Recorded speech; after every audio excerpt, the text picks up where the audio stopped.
Welcome. I hope you enjoy the conversation you're about to see between me and another comedian about religion and comedy. These are conversations I'm calling disorganized religion. God bless. And for those atheists out there, may nothing await you after this life. We're in. Here we go. Beautiful. Welcome, everybody, to another edition of another series in Disorganized Religion, the coronavirus series. We're doing this over Skype. Usually we're in studio with the beautiful Travis Clyburn, but unfortunately we have to stay 6 feet apart. So, but I am joined by the mighty Jesse Gutierrez today. Sir, yes, sir. Thank you for joining us, man. No problem, man. Thank you for having me. Yeah, absolutely. Now you run a podcast too, right? That's right. I do a sports podcast. It's a Giants-Dodgers rivalry podcast. So we basically just kind of cover everything and kind of like talk shit to each other a little bit. So yeah, you got a fan that, or which team do you cheer for? Both? I'm a Giant. No, you can't cheer for both. Yeah, that's why I was curious. Yeah. No, yeah, I'm a Giants fan, but I've lived in Southern California my whole life, so it's really easy to. Well, I've dealt with a lot of Dodger fans. My wife's actually a huge Dodger fan, so try to make it a little more interesting and a little bit more easy to like talk about on here. So with the last name Gutierrez, you're sort of going against brand. There's actually Mexicans in San Francisco. No, there's not. Yes, there is. There are not. As much. You don't lie to me. Like 1 more hour, not going that far. And who do you co-host it then? Because you're the Giants fan. Yes, sir. And who's the Dodgers fan? My buddy Tyler Coe. I met him back when I used to go to like hardcore shows when I was younger. Yeah. Mm-hmm. What hardcore shows, like band, like music? Yes, sir. Yeah, like metal, hardcore. I used to go to like metal hardcore shows like ever since I was like 15. Yeah. Oh my God, how's your hearing? Pretty good? Oh, it's you use earplugs and you're solid. There you go. Fun. I never got into metal. When you use earplugs, you hear yourself like breathe, and when you're fat, it just like it's hot. It's depressing. Oh, that's great. Now, I never got into the metal hardcore music scene, so maybe I don't know. I mean, what are some of your favorite bands? Oh, man, favorite bands? Probably Comeback Shows Kid. Shows you went to. I went to shows like every weekend. So gotcha. Much. My very first show was Ozfest when I was like in middle school. That was pretty tight. When I was like a new metal, but hardcore. I mean, probably Comeback Kid, Bury Your Dead, Terror, Sleeping Giant. Those are probably that'd be my top, I think. All right. Well, there you go. I have no idea, so I will cast no judgment because I don't know. Sure, whatever you say, I guess. Yeah, right. That all sounds great. I could have made all that up, and I would have no idea. That's fun. And your podcast is called Benches Cleared? Benches Cleared Podcast?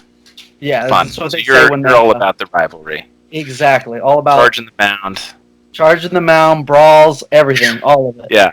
And you just cover baseball? Just the two teams? Just baseball. I mean, if something is big, like that happens, like something might come up. But I honestly don't really. I watch basketball a little. Just started watching basketball. I think it's like my third year watching basketball. Mm-hmm. But I've been watching baseball forever. I'm not a big football guy, so. Yeah, gotcha. So did you do an episode covering Kobe or no? No, we did not. No. Yeah. Gotcha. So it has to be bigger than Kobe dying for you to cover. That's cold-blooded. No, I think it's because I think my co-host is not really a big basketball fan. Gotcha. And during the off season, we've only had like 2 episodes in the off season. Yeah. And during like literally like the day after, I don't know, I felt weird talking about it. That makes it because. I'm like I said, I just started watching basketball like 3 years ago, so it was literally the year after he retired, and I felt like if I would have been like, it would have been like, that's fake as shit. Yeah. One in the bandwagon. Yeah, like I've done the Kobe, but that's right. I mean, everybody's done that though, right? Exactly. Yeah. Yeah. I mean, when I heard about Kobe's passing, I grew up in Utah.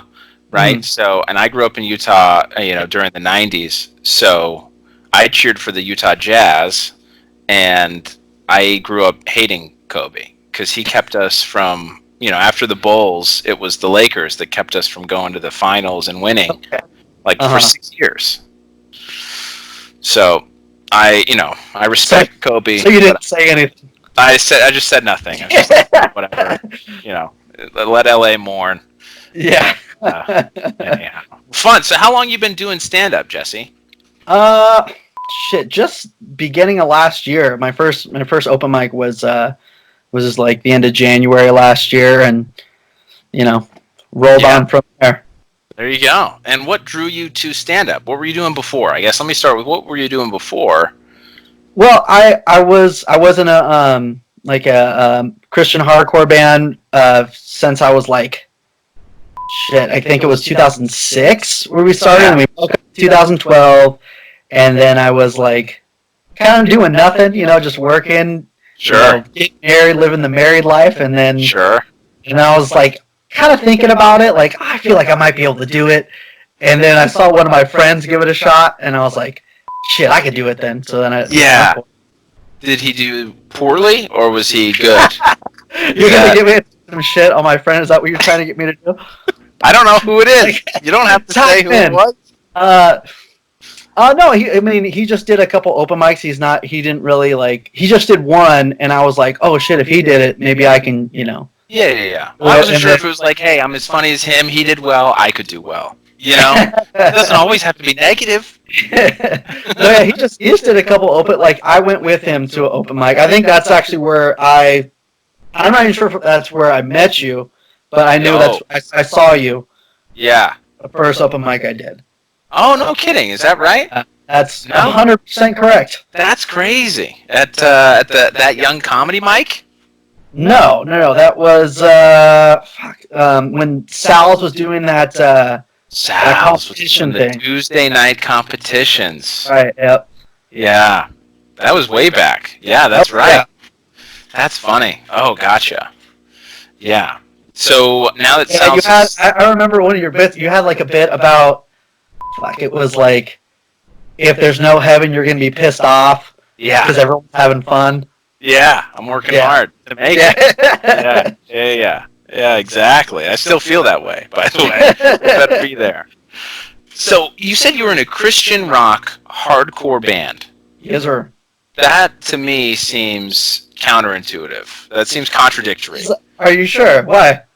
Well, because hardcore music is, about death, destruction, Satan, usually, right? A lot of it was like, I'm going to punch you in the face. Sounds pretty like much. Satan to me. No, but I mean, it was just, you can't. I mean, when you sound like that way, you're going to sound tough no matter what you say. So. I guess so. I guess that's true. But I mean, it would be different if they were, singing about flowers and roses and. I mean, that would. Once you start looking at the words, it's not like Metallica is singing about rainbows. Yeah, exactly. Well, I don't know. If you listen to some hardcore bands, I feel like they're not even trying sometimes. They just try to put in, random words that might sound tough. I don't know. Oh, is that right? Yeah. Oh, yeah. You can tell there's well, there was a big thing, straight edge was a big thing when I first started going to hardcore shows. But, I have no idea. What is straight edge? You know what straight edge is? It's you don't drink, you don't do drugs, and you don't have promiscuous sex. Oh, so that's my life. Okay. Yeah. That's why I don't know. As a kid that was going to youth group in high school, I was like, oh man, that's the coolest thing ever. So. No kidding. Yeah. I mean, straight edge was a movement in the hardcore scene. Oh yeah. You're blowing my mind right now. I don't understand that. That's kind of common knowledge. Maybe I'm not. Maybe it's just because it's my world. I don't know. Maybe so. I mean, I don't know. But there was a whole movement of straight edge and then separate, because there's a lot of atheist straight edge guys that are super vegan too. There's a whole separate thing of that too, meat is murder type shit, and then there was like a huge wave of like super Christian like worship songs at like hardcore shows. It's and that's where you were for a while. Pretty much, yeah. Interesting. So what were some? Do you remember any lyrics from songs? Yeah, I wrote because I wrote a lot of lyrics. Okay. Like not like most of them, but like I mean, most of it was just like dealing with stuff more, like dealing with like aftermath of how you feel like after like sin takes over you and like you know just struggles and you know also some stories from the Bible. We had a song about the story of Job. Sure. Just you know just Yeah. completely because you know you can't. You're not smart enough to get your own shit, so you just take from the Bible because that's, you know.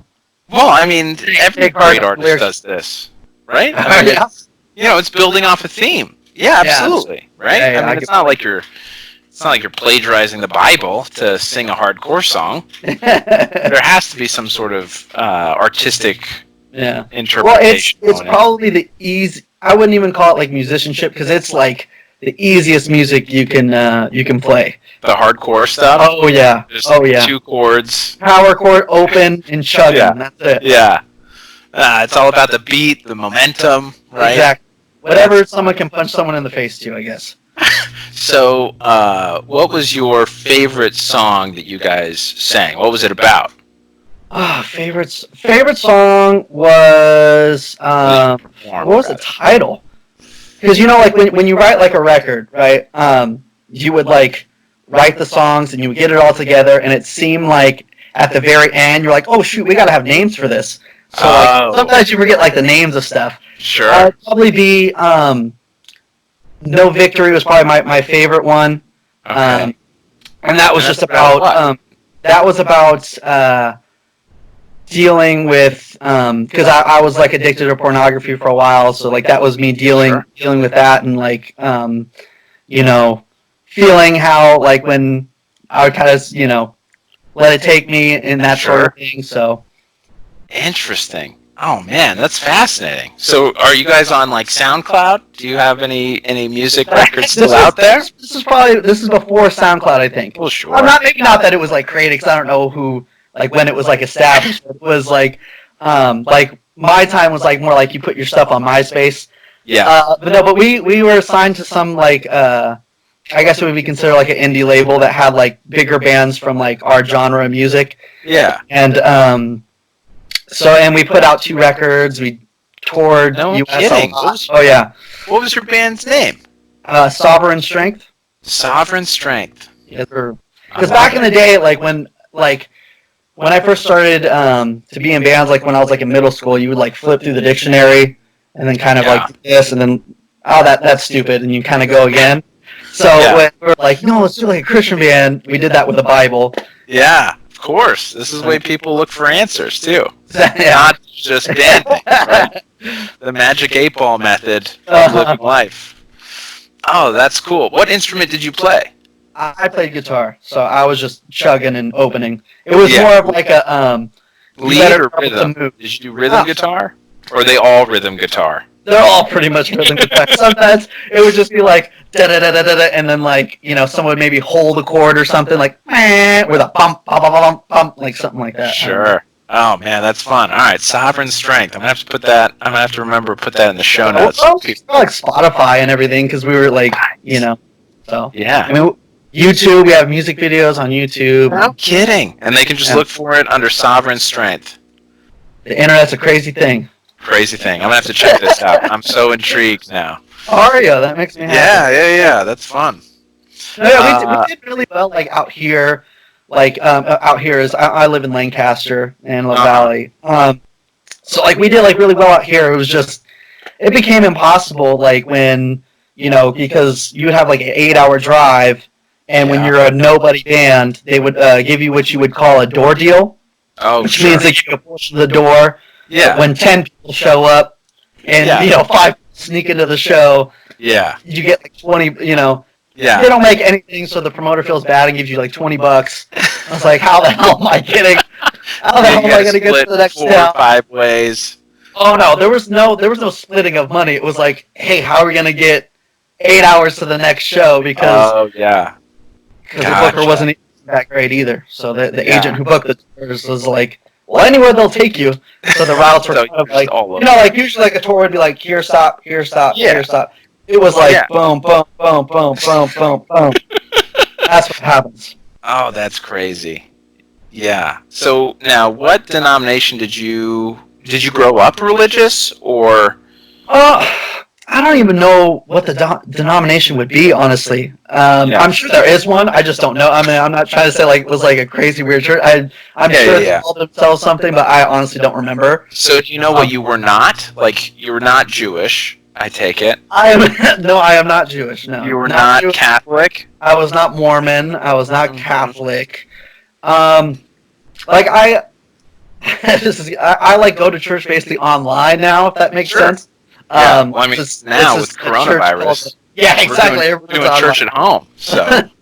I belong, I guess, to a church called Our City Church that I believe is from Corona. It was just my old pastor when I was like in middle school and starting into high school. Then they kind of move around a little bit sometimes, and so I just picked up his stuff, and because I mean I work at a grocery store, so okay. I don't exactly have Sundays off, so. Yeah, you're still working then, I take it. Exactly. So when I was emailing you and I was like, sorry man, I've been really busy. I know you're probably thinking, dude, this fucker's in quarantine. How the hell is he busy? No, I mean, I'm actually busy from home. I had no judgment. I don't know. What's something called? I work at a grocery store. I'm a meat cutter, and then I'm also building a house. So then after work, I go do that when I can. Yeah, not with Habitat for Humanity, I take it. Like you're. I don't even know what that is. Habitat for Humanity, is that a real thing? You throw out Straight Edge, I'll throw out Habitat for Humanity, and we're even. It's a non-profit organization that builds homes for people. Oh, so like they build like model homes for people. Decent people. I don't know if it's decent people, but people for people. Oh, okay. Yeah. So you're building your own house. Yes, sir. Yeah. I do. I'm not a smart man, so I like think of an idea and I kind of run with it, and then I'm like so far in. Like this has been like a 4-year process. Me and my wife saw our house in 2017, I think. Wow. Yeah. Yeah, just a whole circle of architects dealing with LA County's permit codes and they're crazy, man. It's a nightmare. Like I'll do something and then like I have to wait a month because I get like caught up in something. I feel like I can't even tell people half the stuff that I have to do because I feel like they think I'm making it up. Like, right. No, I was overwhelmed. We were trying to get and are still in the process of getting our house retrofitted for earthquake stuff. Oh, okay. So I had to go to the county to get permits and things so that we could perform this work, which has not yet been performed. But anyway, it will be. But the point is, I was overwhelmed with just getting the permit, let alone actually building it. So, congratulations. The crazy thing is growing up, my dad has done things to our house, and he's owned houses. So we've done things to houses all of our lives, and we've never pulled a permit. Never, ever, ever, ever. It's just because I need an address. It's going from the ground up. This is like the first time ever. So Mexicans, we don't pull permits. Okay, it's just like you're wasting money. You're gonna do the work. Why should I pay you money? Yeah, right. Oh, but I'm gonna need mail to my house and shit. So yeah. Well, so white people also apparently do not pull permits. I'm sitting in an unpermitted upstairs in our house right now. So I didn't do it. The previous owner did. Anyhow, that's exactly what I told the county when they were like, "Who dropped this dirt here?" Because I wanted to even out my lot. I was like, "Oh, I don't know." You have to get a permit to even out a lot? To drop more than 500 square feet. There, Seth. Oh my gosh! Dropping knowledge. Man, right that's they're down to everything. I would have to get a what do they call it? An architectural plan to do a yard over 500 square feet. You gotta get just the blueprint for that? Yeah, like you gotta submit for a permit. So my front yard is 500 square feet of grass. and then I tell them there's nothing in the backyard. It's just gonna be dirt. And then when they fuck off, then wow, stuff back there. Wow, L.A. County, get it together, man. Oh no, that's crazy. Interesting. All right. So, but you grew up believing in Jesus? Yes, sir. Okay. All right. So we don't know what level of Jesus you were, but that's the thing. Like, I feel like a lot of people get wrapped up on like a little shit. Like, like I feel like what do you mean little? Like exactly. It's so important, all of it. Yeah. Like people get so wrapped up on like what you're supposed to do. Yeah. I don't know, during Lent season or something, or anything like that. Like, I feel like if only one thing is getting into heaven because they're 100% right, then none of us are. Yeah. That makes sense. Like, I feel like if you believe in Jesus, you're good. You're going, we'll figure out the rest later. Yeah, right. Just try to be a good person on the way up, right? I like that. I like that a lot. So I want to get back to your stand-up. What took you out of music and into stand-up other than just the one open mic or few open mics? I was out of music since 2012. Oh, okay. So, I think it was just because I was so burnt. The reason we broke up, we bought onto this tour because we were doing like headliner tours, which when you're the biggest band, you're the headliner. But when you're nobody, that means like no one cares. Yeah, no one cares. So, like you want to get on bigger tours. So we bought on to a tour called Scream the Prayer, which is like the biggest like Christian like summer tour. Sure. Do you know who Norma Jean is? That name sounds very familiar. Okay. Yeah, they like headlined. Yeah. And we bought onto that tour. Okay. And that tour was just like super spiritually draining and just mentally draining. Is that right? Oh yeah, it was in like a very negative way, not like very negative way. Yeah. Very. I mean, like not like the band. I mean, Norma Jean. I didn't like. I tried to talk to because I listened to them when I was like in high school. Mm-hmm. I introduced myself to the singer like 3 times, and he was like, "Oh, thanks for coming out to the show." And it's like, well, you're like, no, dude, I'm on the freaking tour with you. But everyone else was like really, really cool, So like it was nothing how to do with dudes. It was just the 10-hour drives that were crazy. We were getting paid like nothing, and we were just behind on stuff. And then I stopped caring about a lot of things that I should have cared about, and I cared too much about stuff that didn't matter. Like, I used to really care about, like, I couldn't say, like, the word fuck or shit. Like, I was, like, super crazy about it. And, like, I went just way too hard on some stuff. And then I started getting into, like just real sinful stuff and just not caring about it. And then I kind of had, like, an epiphany. It was like, dude, you need to back out of here or else, like, you're going to, like, mess yourself up, Interesting. So then I quit.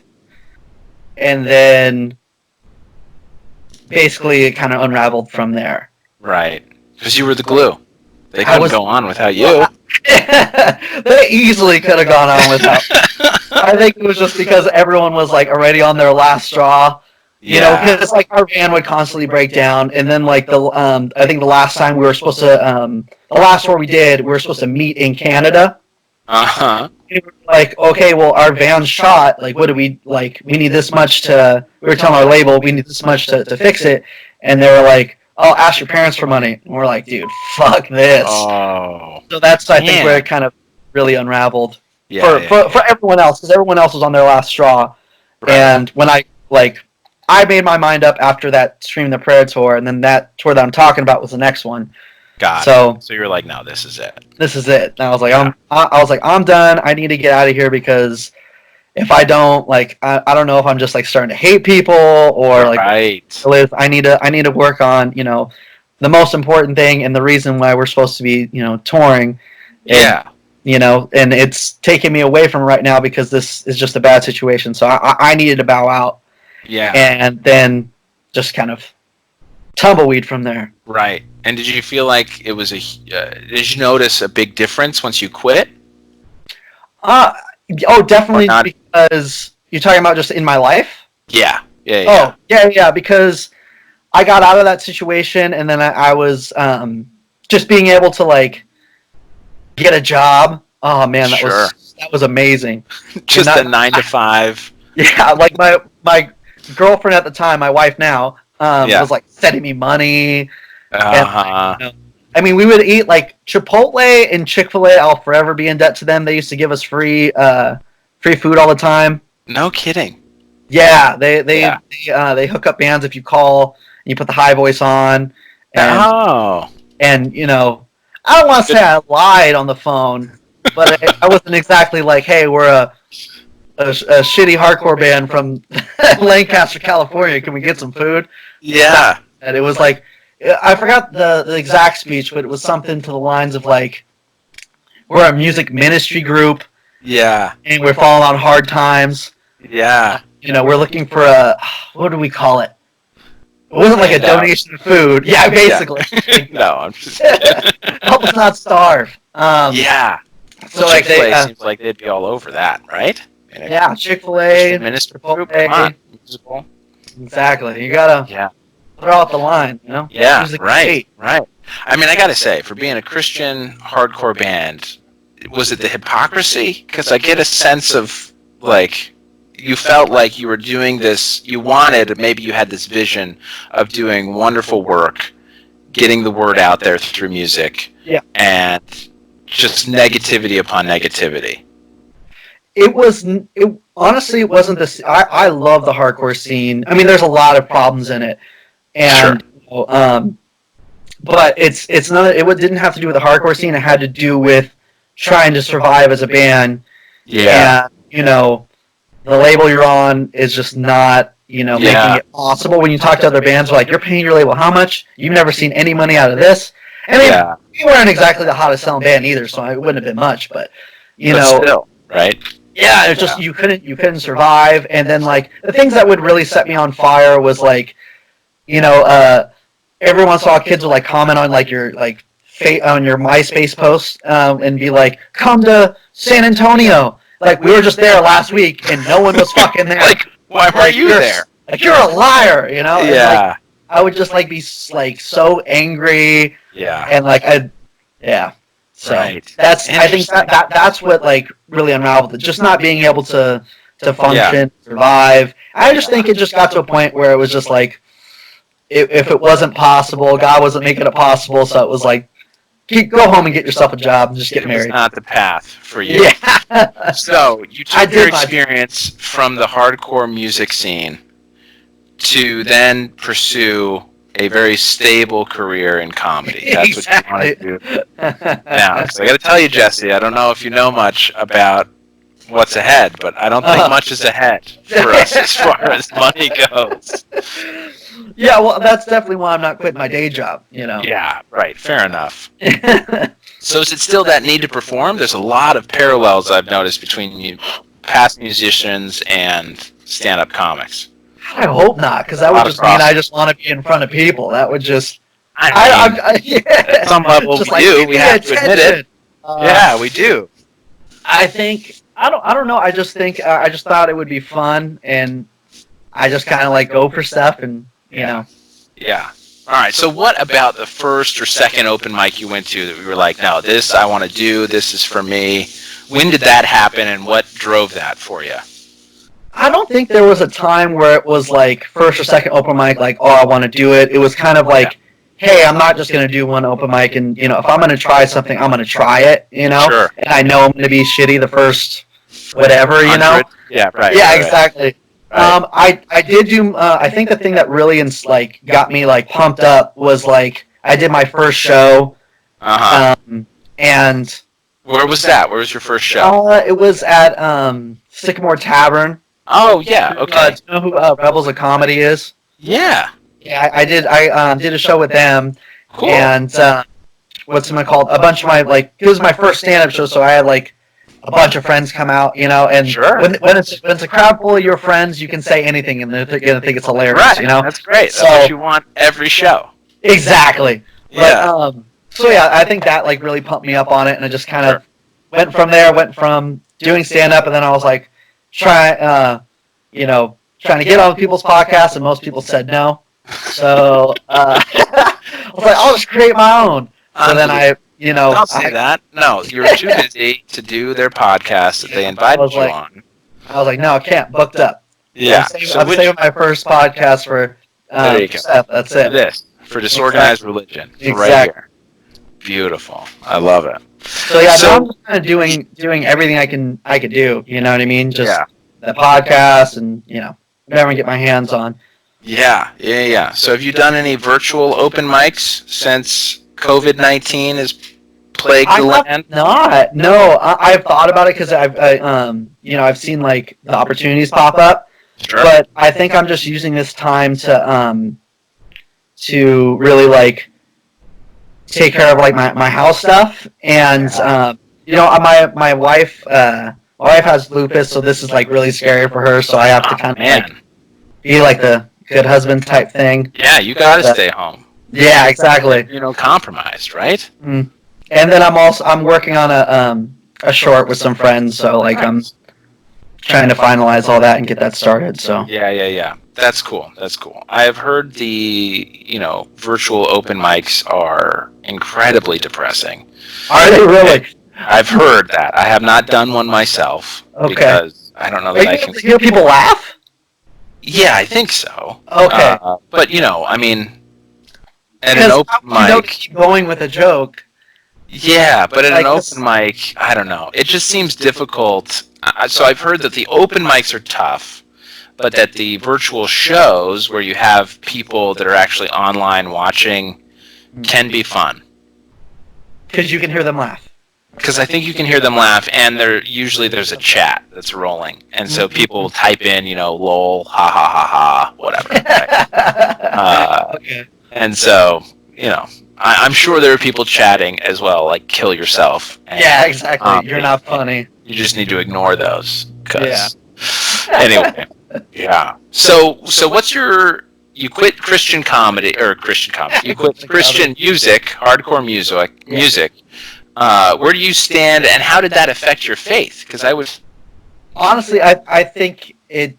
Like I said, I was getting in a low point on my faith. That's why I quit. Because I was like doing things that were just like, I don't know, just didn't reflect who I felt like God was calling me to be. And then I was like, I need to step back.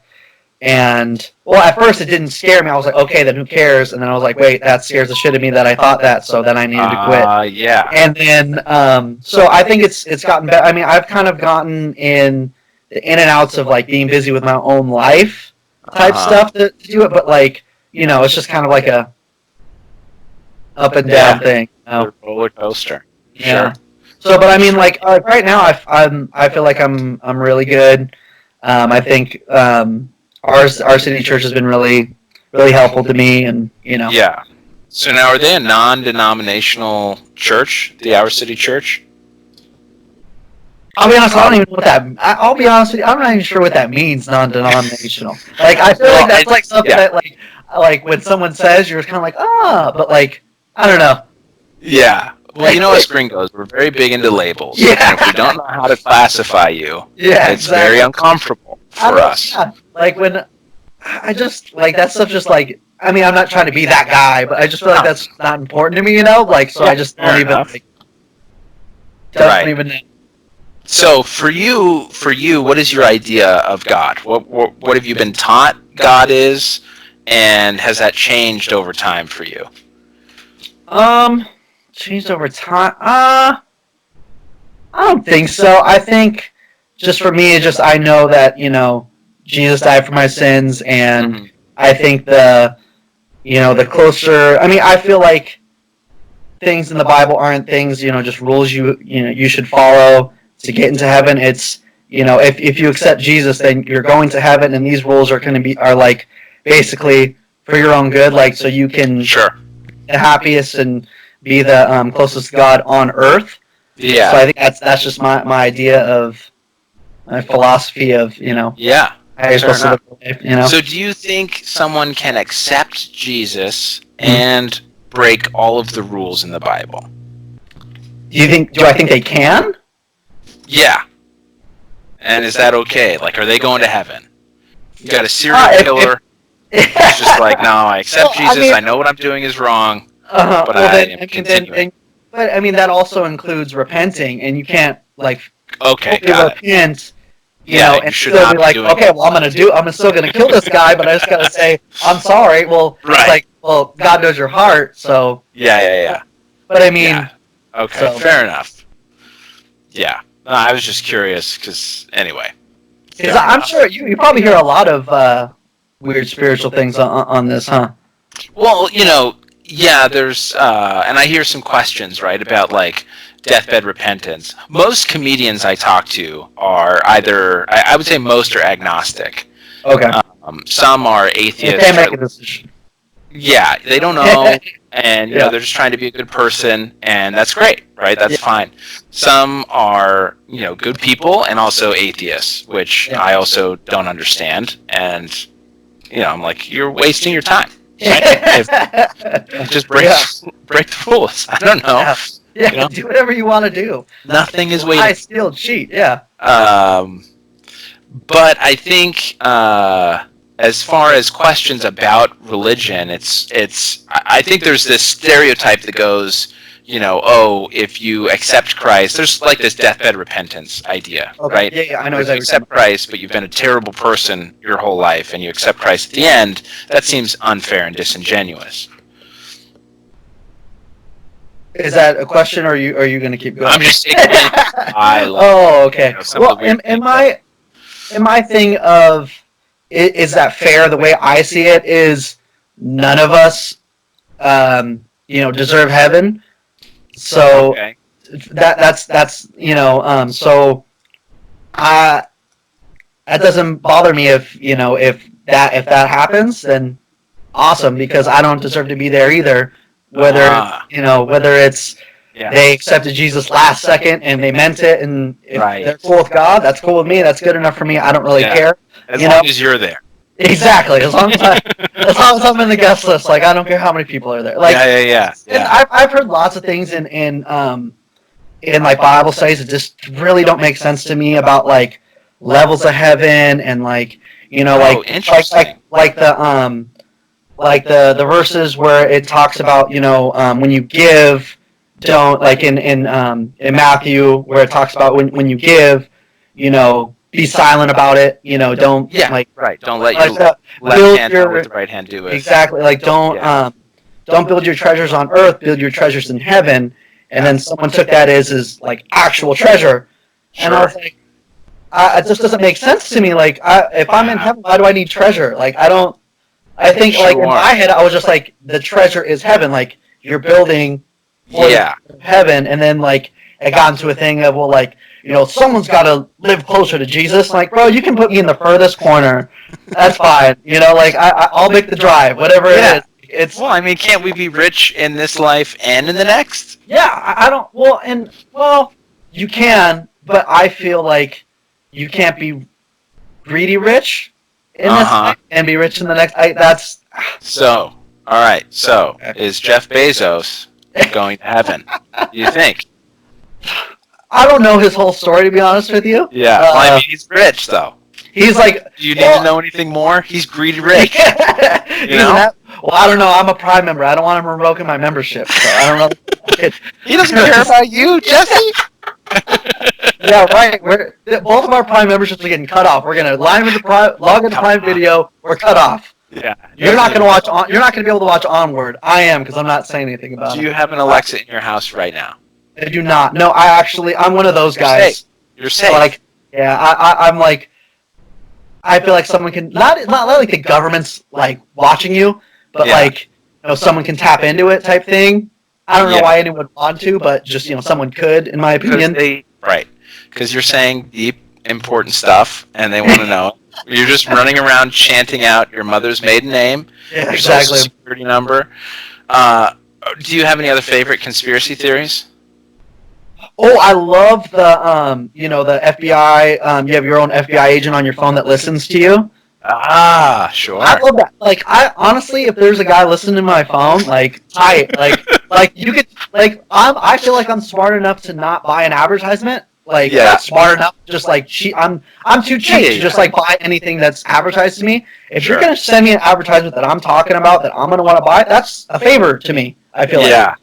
I feel like my FBI agent, if that's true, He's got give your me the back. assist. Yeah, exactly. You know? Yeah. Throw me Like, alley-oop. Jesse wouldn't like this. Yeah, exactly. Wants this. He wants a Giants jersey. Yeah, I get them a lot. So There you go. He knows. Tyler knows. do you have some conspiracy theory that you're big into? Are you a flat earther? No. Gosh. I mean, I like that. I don't believe it at all, but I find it fascinating that people do. And that's sort of where I am with conspiracy theories. I'm fascinated that people believe them. Some of them. What's the end game there for me? With flat Earth? Yeah, like what's the let's say there is a flat Earth and there's like it's true, right? Yeah. Like, is it just like, ha, gotcha? That's the whole thing. I think it's just, your worldview based on modern science now is shattered. But that's crazy to me. I don't know. That's what I'm saying. I always think of like what's the on a conspiracy, like what's the point? Like people say the 9/11 thing, like so you can start the war. Okay, that's I feel like plausible. Yeah. I'm not gonna say I believe it because there's a reason, whatever. So just like the same thing with the coronavirus thing, like I know like a lot of people are saying it's like, oh, it's just the flu. It's just like basically like the flu, so like no one should be worried about it. And I want to say I was on that train because, like I said, my wife has lupus, so even on flu season, we're super cautious because if she gets the flu, it could kind of lead to a lot of problems. Yeah. So we're always pretty cautious, but when this happened, it was like super cautious just to be safe. And I didn't really think I believed too much of like the craziness until all the sports like shut off. Oh, right. And then I was like, dude, if these billionaires are like cool with being like, yeah, we'll pause it, like then I believe it's serious, like because interesting. Like there's no way, like because I know a lot of people are saying, oh, it's the media, like they don't have that much power. Yeah. To tell like billionaires like they're gonna get negative publicity, but freaking I'm sure Nike gets negative publicity from sweatshops, but they still do it and people still buy Nike. Yeah, no, my favorite one with coronavirus is Chinese created it for population control, and it got out of hand. Wow. That's my favorite one for coronavirus. My favorite one in general is the Clinton body count. Have you heard of this one? No. Oh, all right. Jesse, you gotta Google this. You gotta Google this. It's fascinating. So the Clinton body count. There's a whole website and pages devoted to researching people that have passed away under mysterious circumstances that are tied to the Clintons, Bill and Hillary. It's like So like Jeffrey Epstein. Yeah. I don't understand how they're blaming. I mean, I don't know a lot about the situation, but it doesn't make sense how they're blaming Hillary Clinton for it. Wasn't he like friends with Trump? I mean, he was friends with a lot of political figures, but he was friends with Bill. I think Bill Clinton more than he was friends with Trump. Yeah. And he supposedly was going to be, ratting people out, and his guards went missing. No one checked on him. He was on suicide watch, but wasn't checked. It goes on and on. Yeah. But there are like 80 people that are tracked back to the Clintons somehow. Okay. It goes back years. It goes back to when Bill Clinton was in Arkansas, being the Attorney General down there. So back like when magazines would how is Dave Grohl like connected to the singer of Sum 41 and they go like up there National like Enquirer. Yeah, exactly. Okay, cool. Exactly. Cool. So there's a lot of stuff there. It's fun. So what do you think the afterlife is like? I literally think about that all the time. And I honestly have no clue. Yeah. Like I don't know. Like because I mean like you think of the thing of movies, the mysterious cloud stuff, right? And then like white background. Yeah, exactly. Like the Backstreet Boys thing, and this is the end. Yeah. I don't know. I honestly have I don't know if it's just gonna be like normal life. But I honestly don't know. Yeah. Okay. So you talked about because you mentioned levels in heaven, and you being sort of weirded out by that. What kind of levels in heaven are people talking about? Because there is a levels in heaven in Mormonism, but I wanted to be clear about what you were talking about. So maybe just my understanding is crazy. Yeah. Like I just felt like when you talk about levels going up, that like the people below are like not the same as, you know, as far as like status of going up. And in just my belief, you know, there's nobody better than me and nobody worse than me. Like we're all on the same playing field. That's just how my understanding of it is. Yeah. So heaven for you is like one big place. Exactly. Everyone's going to the same party. Same party. We're all hanging out. Gotcha. All right. So do you have a vision of like pearly gates? Peter watching the pearly gates playing bouncer? Yeah, I don't.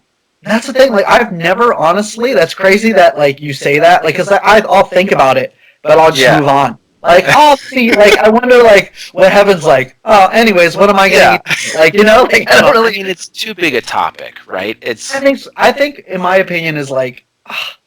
I don't know if it's supposed to be, you know, what God's preparing for us. It's going to be tight, so why would I worry about it? I'll just when I get there, it's going to be great. Right. Well, what do you think? I feel like you just fucked up my whole world right now. Now I'm thinking.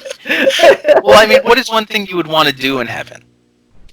Man, I don't know.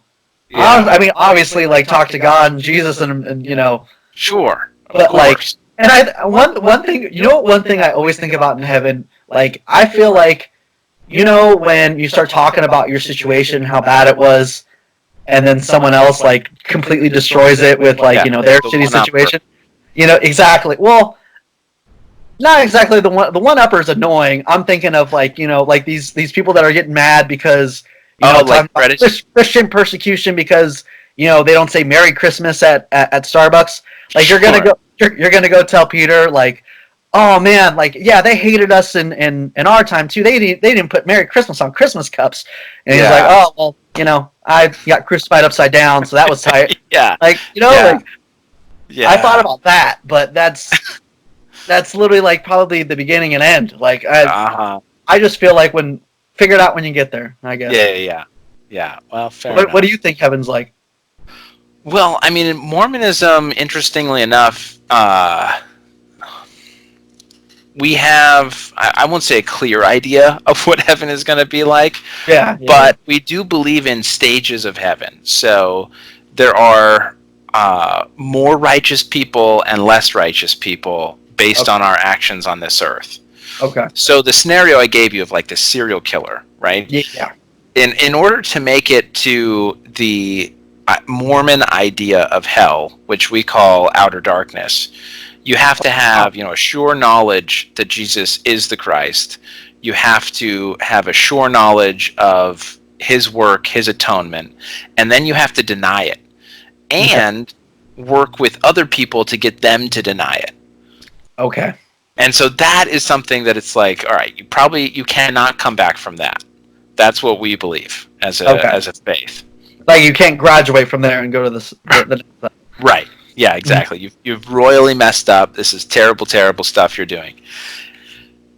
So the serial killer person, say he has, or she, I don't want to judge, has no idea about Jesus Christ, right? Okay. No sure knowledge, nothing. In Mormonism, they are going technically to heaven, just the lowest degree of heaven. Okay. So, they get the glory of the Holy Spirit, right? The glory of the Holy Ghost. And then, so there are 3 levels, and in the highest level, we believe we become like Heavenly Father and Heavenly Mother. We are making worlds, we are making children, we are populating these worlds with children. We're doing this work forever. Mm-hmm. What does that mean? I mean, I don't know. You know, it sounds like a lot of mommy-daddy time is what it sounds like, and hanging all over, kind of hanging out, I guess. Mm-hmm. You know, I don't know. I had friends though who would be like, I want to make a world where we can just go skiing all the time, and I want to go skiing all the time. I want a Matrix world where I go and I'm dodging bullets. You know. So it's like the movie idea of heaven where it's just like your heaven. So like my heaven would just be baseball and Yeah. Hanging out and banging my wife. That's literally would be it. Perfect. That sounds like a great place to be. You know? Amazing. Sounds like a great world. Yeah. Yeah. See, me, I wanna spend time with family, but I wanna fly. I wanna move things with my mind. You know? Am I cut off, or can I get part of that flying too? Like, is it like, well, no, you're done. You already said what you wanted. You can't have it. That's flying. No. It's unlimited worlds. Jess. It's unlimited. You know? You're always creating. Okay. So we pretend like we have a pretty concrete idea, but I have no idea. You know, really, it doesn't. It says some, but it doesn't really say much, right? Yeah. Anyhow, fun. Well, I want to leave you some time to obviously plug what you want to plug if you've got anything going on. But a segment that I'm doing now is called "What's the Deal with Mormons?" where I give you a chance to ask me whatever you want about Mormonism. Well, I mean, I feel like the only thing I would want to ask would be the levels of heaven. But I guess when I was in Utah, one of the times I was in Utah touring, did you get big crowds in Utah, by the way, for the hardcore Christian stuff? Actually, in Utah, there's a big straight edge scene in Salt Lake. Yeah, because everybody. Yeah, but like these guys have like face tattoos of like X's and stuff like that on their face. Gotcha. That's so you're talking about straight, even among that's the straight edge non-Mormon thing crowd. is an X. 3 X's is straight edge. So that Oh. so all the guys that you see like at your grocery store that have like X on their face, that means they're straight edge. Interesting. Yeah, like I have. I mean, I'm not going to show my titties on. Like on. I have 3 X's on my titties. Yeah. For straight edge. Interesting. Yeah. So, do you think so? That's why there are 3 X's on your Instagram profile. Correct. That is. I thought it was not pornography. Yeah, well, I didn't. I really get that question wrong. Well, I'm a big Vin Diesel fan. Yeah, that's what I thought. Big Vin Diesel fan. Yeah. Triple X. So no, yeah, I hate Vin Diesel. I just hate Fast and Furious. Like, stop making 25 movies. I mean, come on. When it works, it works. I guess so. But when I was in Salt Lake, I guess one of the guys we were hanging out with, I don't remember if it was like someone's house that we were staying at or like someone from one of the bands. They said in Salt Lake, girls will not like have sex with you, but they'll like just let you put it in their butt because it doesn't count. Sure. Yeah, the poopo loophole is what. Yeah. Oh wow, there's a name for it. So it must be. I mean, it's not just in Mormon culture, right? I think it's a Christian thing. That's true. Yeah, I've heard of very important, and obviously someone missed the memo that is a sexual act. So therefore, I've heard the mouth thing, like, oh, if it's in the mouth. Right. I mean, I count all of that as breaking the law. Yeah, exactly. I mean, I think if you're going to those extremes, you may as well. Yeah, exactly. Add regular intercourse. I don't understand why that would be better, but yeah, it's just like it didn't say it in the law. I don't know. Yeah, exactly. Moses didn't think about that, did he? Do Mormons don't allow tattoos, right? Right. Unless they are, cultural. There are some, like, Tongan members of my faith. Oh, really? Who will have tribal tattoos. Yeah. Yeah, but like me, I'm not going to go out and get a tattoo. I'm not any ethnicity that would justify it. So you could. I mean, culture would just be like a nice like Starbucks cup on your neck or something. Gross. No. But yeah, typically no. Mormons, right? We believe the body is a temple, and we don't get tattoos to show respect for God's creation, right? But I mean, my wife and I have talked about how much tattoos would be fun. They're not fun. Cool. They're not fun to get. But. Right. Yeah, I have a real big fear of needles, so I have never been tempted to get a tattoo. Yeah, I was so excited because when you're fat, like there's just so much flesh, dude, and it's just like because like people say it's like bone. It's not really bone. It's just like sensitive skin is the worst. I mean, if anyone says, I hate it when people are like, oh, this tattoo didn't hurt. Like, bullshit. Like, all tattoos hurt. They just hurt more or less. Well, maybe they were too drunk to feel the pain. That's bullshit. I don't want to hear that. I don't know. But, like, I hate, like, when someone says that, like, I just want to, like, run, like, a needle across their skin. Like, oh, this doesn't hurt? Like, I don't know. In that spot, over that tattoo. Exactly. Yeah. I don't know. Yeah. So no, we typically do not get tattoos. Mm. You know.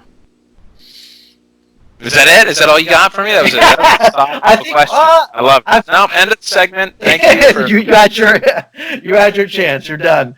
no, if you have anything else, go for it. I don't think so. All right, cool, man. Anything you want to plug? Anything you got going on? Assuming the world does not end.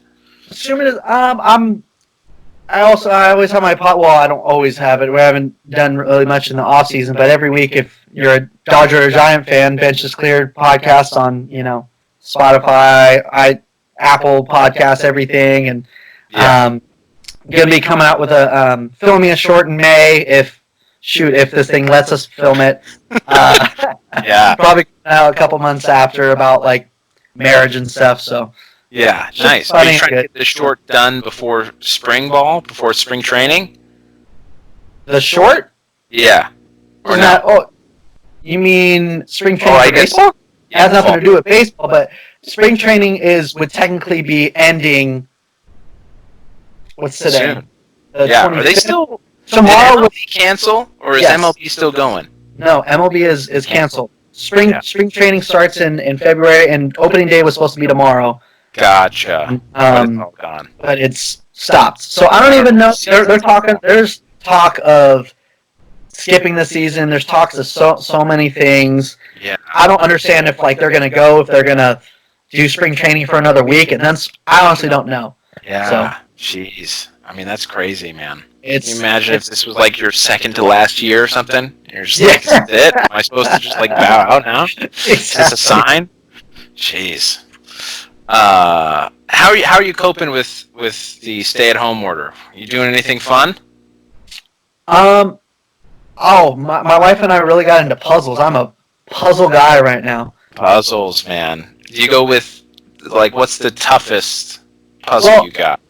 How many pieces? I'm not experienced. This is just the first couple puzzles, so yeah. I don't have we did a couple because we're big Disneyland people, so I bought my wife one of those 4 puzzles in one box type thing. Oh yeah. Like the Thomas Kincaid Disney paintings, just 4 of them. So we've been doing them the past. Oh, cool. But that's all I'm thinking about. I was finishing the caulking on the inside of my windows, and I was I just can't wait to be done to go home to my freaking puzzle right now. I feel like we're all so going lame. back in time.